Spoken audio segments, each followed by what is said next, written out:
So, is this a this is a real question. Is this a current crisis and dilemma amongst the whole world where we're all having trouble matching with somebody our own age? Maybe it's a question that'll never be answered. I don't know, but there's certainly very little benefit in me continue babbling for more than 5 minutes about my projects, as I have to have this thing all squared up and queued up and ready for you to for honestly listening to other people's podcasts, mainstream or not, whatever the kind of they are. I mean, it's still enjoyment. I'm still enjoying it. I'm getting something out of it, but very little, because I have to provide something that other people are getting something out of, and maintain its structure, the structure of the show. And I'm actually here. I'm actually podcasting. I'm actually talking about something. This is a real podcast. This is a real podcaster. These are real topics and issues being discussed. It's maybe, I could see, being realistic, how it's very difficult to discern that with all the other stuff that everybody's always saying, and everything constantly being thrown at you. You know, that's maybe some kind of bullet you have to dodge or something, because let's say I'm seeing people who have done not as long, where I'm established since 2011. Most people are established since 2013, 2017. There's a podcast that I listened to that was established to 2017. You know, there's just something about the whole thing, about the fucking, details, shit that fucking fuck everything up, and like I'm not concerned with it. And then there's something about having to always constantly go in and dive into the origins or history or talk about all this stuff that I need a nugget. I need like a treasure from a treasure hunt. Episode is, and the content that is, its subject is very complex. I'm contrasting something modern with something ancient. So something good should come from it, and if it doesn't, I don't know, whatever. Then it doesn't, but it will. Something good will come from it. So, now define good.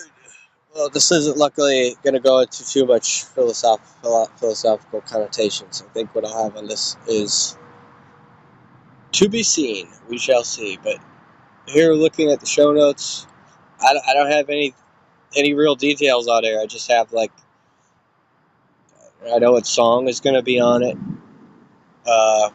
what link that you can go to check out and stuff, but I'm contrasting here on this episode, and then what I'm doing on here is referencing on it to myself. I'm actually publishing the episode and recording a whole new episode on this, and then publishing it due to what I think ultimately, I'll just go ahead and come outright, say it right now.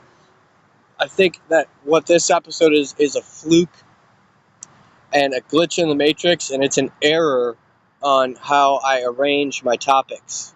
Purchase mine and use mine. I consider that not only a fair price, but that's the price that you want to go for most people that do that. That's always acceptable. That's always a doable thing.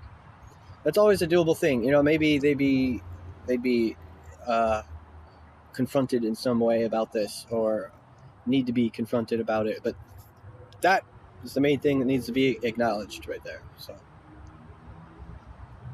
if you don't want to get the whole album for that price as well, you can see right here on the right hand side, $1 a piece. Buy them track by track then and get them $1 a piece. You know how some people are.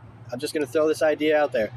You know how some people are, despite that's the price and that's a good deal for it. Some people will pay $130 for this and fucking put $1 on each song and buy them track by track and fuck up their whole collection because Bandcamp interface. Luckily, I always talk about interface, or unluckily, I don't know. I'm going to need your thoughts on this one, so get your typing fingers ready. On free music, I guess I'm going to talk a lot about the free music that I put out.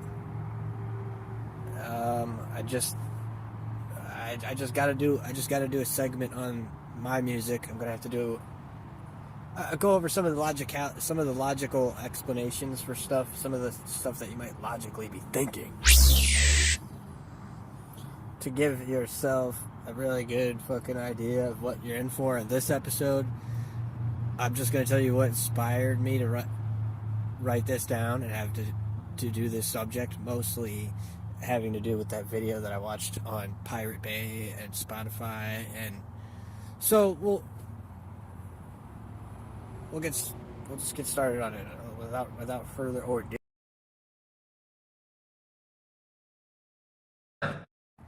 I'm starting editing on my next film. Putting this thing together is going to be super cool. I just like thinking maybe, hey, I might bump into somebody who wants to be in it. I might be bumping into somebody who wants to be in it, and I have to do some music with them. I don't know. Who knows? I mean, it's totally there's a floor open. It's totally open to interpretation. Me starting the editing on it, I mean, it's fucking. I could care less which way it goes. If nobody comes in, steps in, and I meet some stranger who's going to be in it, and it's just me the whole time, and then I go through the whole editing process, and then the whole fucking editing and finishing and conclusion is done for, and then I put the movie out. It's gonna be fucking badass. It's got some really badass shit in it. With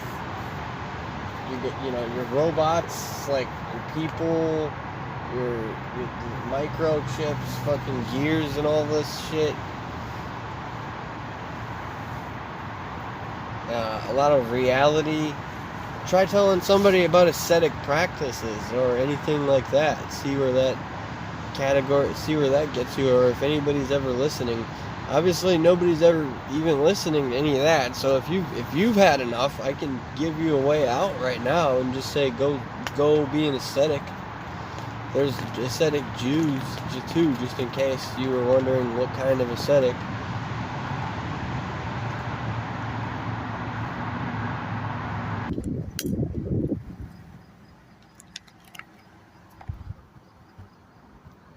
So now with the contrast being where I was,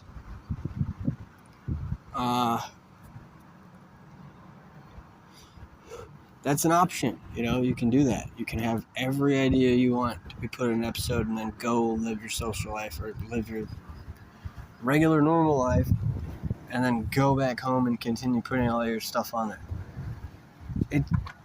It should be mentioned that there's plenty of stuff that I would consider content worthy or not. I mean, who's to say? Who's to really judge, honestly, in that realm? But it's sort of a know who you are thing that when I do have conversations off recording, when I'm not making content, I'd still consider it exercise. No, you can talk to a psychologist with a PhD or something, and they'll have some label for you and some way of branding it, labeling it, and all that stuff. An example: if I go to sleep, I wake up, and then I go and start my day. I'm doing some exercise, I'm doing breakfast, I'm doing my carb counting or whatever it is that I do for my particular diet at the time. Then I'm tending to projects. Then, I get to the end of the day, and then I get to relaxing, and I'm sitting there and I'm flipping through whatever, and I find something that I would want to do an episode on. Like one that I read, here's the example that I read recently, that psychologists soon will be obsolete because of AI. That resonated with me as a news article. It doesn't necessarily do much more than that yet. Hence the reason why this stuff is probably considered what some may call innocuous. I'll start setting the context. I want to know if I do not like this publishing concept, simply because I guess it's like a taboo thing to talk about AI, even though everybody's talking about AI. That's probably what's making it so taboo. It's just that it's all that everybody's fucking talking about right now. I would like to know, for one, if it's AI, if this publishing company is AI or not. Maybe if they are, that's the context. If they are, then that settles and answers a whole lot of questions. A little bit toward closing, drawing towards the end, so that would be where I would have to wrap up what I'm saying about mainstream. What else is mainstream other than this mainstream machine? Or how am I anti-mainstream? I mean, these are practical things that I could see myself potentially using AI for if I wasn't already doing it myself. And the difficulty level on this is extremely difficult.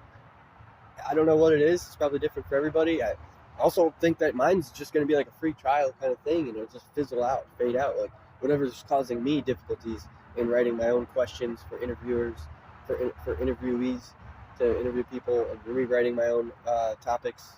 And for me to be doing a lot of this stuff myself, I can feel it physically in my body. I can feel the weight, the massive weight, and then mentally as well, from like jamming me up and like stopping me from being able to kind of spread my wings and move forward a little bit.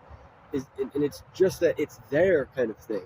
So I'm already just naturally, in survival instinct, maybe root chakra kind of thing, already anti it and against it, as it seems to be only for what you can look at for what you can look at and clearly see right now. The amount of views attached to certain videos and the amount of followers attached to certain artists, it's nothing but a fucking help. It's helping nobody but the mainstream. The word absurd is an absolute absurdity. And here is the salvation. Redirect your fucking attention to crypto. Redirect towards like being mindful of something, as I am with crypto. I haven't actually tried crypto yet. I haven't tried any of the bull and bear and candlestick and trading, but I have tried the cannabis trading. As cannabis being a thriving industry, very lucrative industry, they have specific apps on your phone that you can get to go and trade marijuana, to trade stock on cannabis, as it's that lucrative that if you put $5 in today, you'll probably find $20 churned out. First of all, I've introduced myself. I would like to just properly and officially and formally extend the invitation for you to introduce yourself. Please do that in the comments at any time you feel comfortable. No rush. Just drop the bomb on them.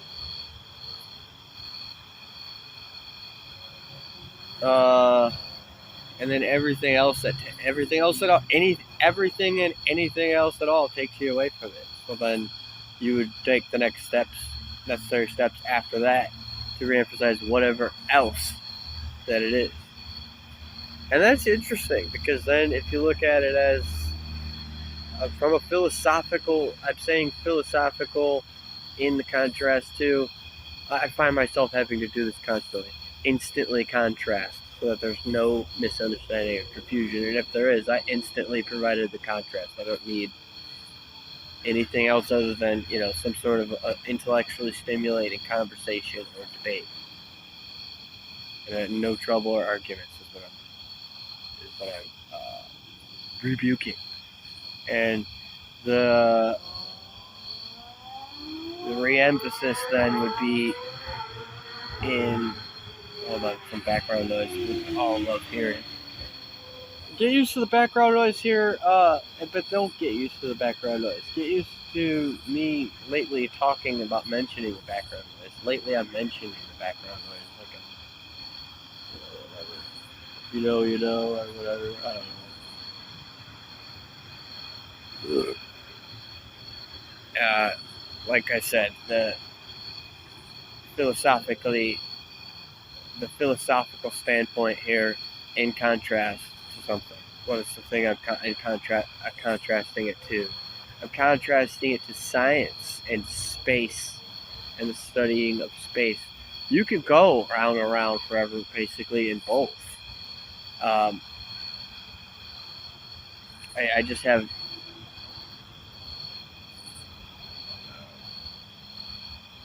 I have already established that I'm up where I am. Where I have already established here that I'm utilizing this topic from a philosophical standpoint, as opposed to a cosmic, space, and scientific-ish kind of one. Does that make sense? Now, there's this title that I conjured up, right? What's the point? What's the point? What's the point? The irony or contradictions of studying nihilism or nihilism, however you pronounce it, right? Like, what is the point? What is the point of studying it? You'd think that I guess what I was trying to say with that title, you'd think that by the time you get around to it, you'd give up. You'd just basically give up. You'd say, oh, okay, I could see either this works for me or this doesn't. It's not censoring me from how I speak on it. And in fact, that's sort of an ethos that I seem to, I don't know if I want to use identify necessarily before saying that it's one that I carry with me everywhere. It's the ethos I carry with me everywhere. It's the ethos I identify with that, it is probably a conversation for a whole nother episode. That's why I keep putting all these out. I'm not using AI, and I'm explicitly stating that in the descriptions in order to generate the content that I'm making. I'm using AI in accompaniment with, I'm actually just using it in accompaniment with certain facets. I hope that should be a nice layer onto letting your search engine cool down from searching Taoism, Confucianism, and Alan Watts. Music, sharing birthdays this month and next month, and then it all goes kind of basically kaput in November and December. Anything that comes out in November and December, it's safe to say I'll be quite busy doing album reviews for November and December. However, I'm focused right now, as far as this channel goes, on keeping on schedule. And so once that's quenched, I'm going to be, out whatever music, other projects that I have. As I said, it's safe to say there'll be a lot of album reviews for November and December. And then for my music, I think that I'm likely to be going to have to put those through the mill until around New Year's. So when New Year's comes around, expect to see a few of the projects that I got sitting in the chamber to be released before I can actually focus on a follow-up. I'll have another follow-up release after that. And then what you're looking at is February, motherfucking March, and we'll start summer up again with some fresh, new everything. Fresh, new everything, including the podcast. So that's that. And that's not a problem. I mean, I'm already fucking halfway into what I would consider a bare minimum style fucking length episode. Bare minimum length episode of this show, and especially right now is a good time. Maybe let me reintroduce myself, or just regular introduce myself, since I haven't introduced myself yet. So, I'm Mickey Gemini, and this is the Vault of Doom podcast, and I am doing this episode on Lyrical Enlightenment. I'm the creator of Lyrical Enlightenment, and I fucking started it 14 years ago, and I'm fucking super pumped and stoked about me having to fight through the sludge and slush, as it were, to bring back and sort of revive this thing. And what better way to actually do that than to, have some music attached to it. I don't have any music for you today on this episode, so if you want to go and find some, go to my current solo one-man black metal project, Dire Mood. A goal that I'm unintentionally going for from teaching, being like a teacher, advice giver, guru kind of guy, to now it just sounds like war tactics. Like in the war of mental warfare, then these would sound like battle tactics, or like war tactics, or something like that. And and essentially, okay, whether any of this jumps off or not, people like it or not, is irrelevant to me. It doesn't matter to me. Viewer, I'll use that interface, and then I'll keep you in mind. It used to be live and learn, and then it used to be the thought that counts, or I'll keep you in mind, kind of thing. Or I did this with you in mind. It's just very difficult to remember this stuff nowadays when you're working at this level, honestly. So I have to do it this way, but I don't think I'm looking too far in the details or too emotional about it. I think what I want is to associate it with these guys the same way that it's a lot better than if somebody did something bad to you and then you're racist all of a sudden. Or if a Chinese person did something to you, if you're a black guy and a Chinese person did something to you, and now all of a sudden you have trauma from Chinese people, and then that's not a good thing. But this is that this country, these musicians from this country, generated these comments from me hosting them on my show, and now I feel this way about them. So it's kind of like trauma, but not bad. And then how do you go farther than that? I don't know.